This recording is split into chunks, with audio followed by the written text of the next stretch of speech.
సభా సాంప్రదాయాలు పాటించరు. Assembly rules తెలుసో లేదో అర్థం కాదు. ఇంకా తాను అధికారంలోనే ఉన్నట్లు జగన్ డిమాండ్లు కమాండ్లు చేస్తున్నారు. ఏపీలో అరాచక పాలన సాగుతుందంటూ రాష్ట్రంలో రాష్ట్రపతి పాలన విధించాలని ఢిల్లీలో ధర్నా అంటూ వెళ్లారాయన. ఇటు రాష్ట్ర అసెంబ్లీలో తనకు ప్రతిపక్ష నేత హోదా ఇవ్వాలని న్యాయ పోరాటం మొదలుపెట్టారు. సరిపడినంత మంది ఎమ్మెల్యేలు లేకపోయినా హోదా కోసం జగన్ హైకోర్టుని ఆశ్రయించడం చూస్తూ ఆయన మొండి పట్టుదల ఏంటో ఎవరికీ అంతుపట్టకుండా తయారైంది. ఇప్పుడు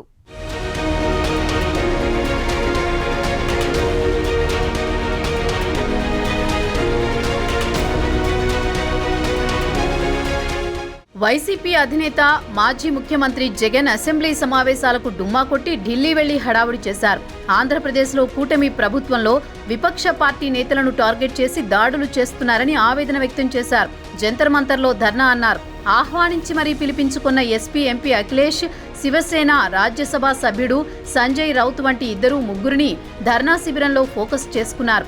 జాతీయ పార్టీల మద్దతు లభించిందన్నారు. రాష్ట్రంలో పరిస్థితి నిజంగా జగన్ చెప్తున్నంత దారుణంగా ఉంటే వైసీపీ ఎమ్మెల్యేగా ఆయన ఏపీ అసెంబ్లీలో తన వాయిస్ వినిపించవచ్చు. అయినా ఆయన అసెంబ్లీ ఎగ్గొట్టి మరీ ఢిల్లీ వెళ్లడంపై విమర్శలు వెల్లువెత్తుతున్నాయి. జగన్ తన ఉనికి చాటుకునేందుకే ఢిల్లీ వెళ్లారని కూటమి నేతలు ఎద్దేవా చేస్తున్నారు. అసెంబ్లీ సమావేశాల్లో తన తప్పులను ఎత్తి చూపుతామని ఆయన ముఖం చాటేశారని విమర్శిస్తున్నారు.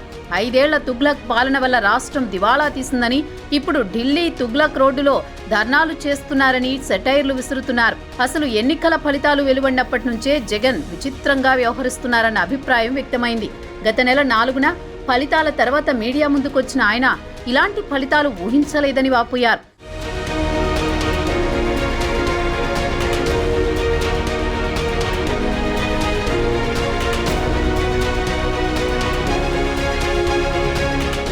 అక్క చెల్లెమ్మల ఓట్లు, అవ్వతాతల ఓట్లు ఏమయ్యాయో తెలియడం లేదని దాదాపు ఏడ్చినంత పని చేశారు. అప్పటి నుంచి ఇప్పటి వరకు జగన్ ఓటమిని అంగీకరించకుండా ఇంకా తాను అధికారంలో ఉన్నట్లే వ్యవహరిస్తున్నారన్న విమర్శలున్నాయి. సభలో స్పీకర్ బాధ్యతలు స్వీకరిస్తున్నప్పుడు సభా సంప్రదాయాలు పాటించలేదు. ప్రస్తుత అసెంబ్లీ సమావేశాల్లో గవర్నర్ ప్రసంగాన్ని అడ్డుకునే ప్రయత్నం చేసి ఎవరూ పట్టించుకోకపోవడంతో వెంటనే వెళ్లిపోయారు. ఇక ఇప్పుడు మాజీ ముఖ్యమంత్రి హైకోర్టును ఆశ్రయించారు. ఏపీ అసెంబ్లీలో తనకు ప్రతిపక్ష నేత హోదా ఇవ్వాలని స్పీకర్ను ఆదేశించాలని హైకోర్టులో జగన్ పిటిషన్ దాఖలు చేశారు. సభలో ప్రతిపక్షంలో ఎవరు ఎక్కువ సభ్యులుంటే వారికి ప్రతిపక్ష హోదా ఉంటుందని, ఆ పార్టీ నేతకు ప్రతిపక్ష హోదా ఇవ్వాలని పిటిషన్లో పేర్కొని ఏపీ శాసనసభలో ఆ పార్లమెంటరీ సంప్రదాయాలను పాటించడం లేదంటున్నారు. తనకు ప్రతిపక్ష నేతగా హోదా ఇవ్వాలని స్పీకర్కు లేఖ రాసినా ఇవ్వలేదని పిటిషన్లో తెలిపారు. వెంటనే ఆయనకు ప్రతిపక్ష నేత హోదా ఇవ్వాలని హైకోర్టు స్పీకర్ను ఆదేశించాలంట. 23 మంది శాసనసభ్యులు ఉన్న అదే చంద్రబాబు నాయుడు గారికి నేను కూడా చంద్రబాబు నాయుడు గారి మాదిరిగానే ఆలోచనలు చేసినట్టే చంద్రబాబు నాయుడు గారి ప్రతిపక్ష హోదా స్టేటస్ కూడా వచ్చి ఉండేది కాదు, అలా ఉండేవాడు కూడా కాదు.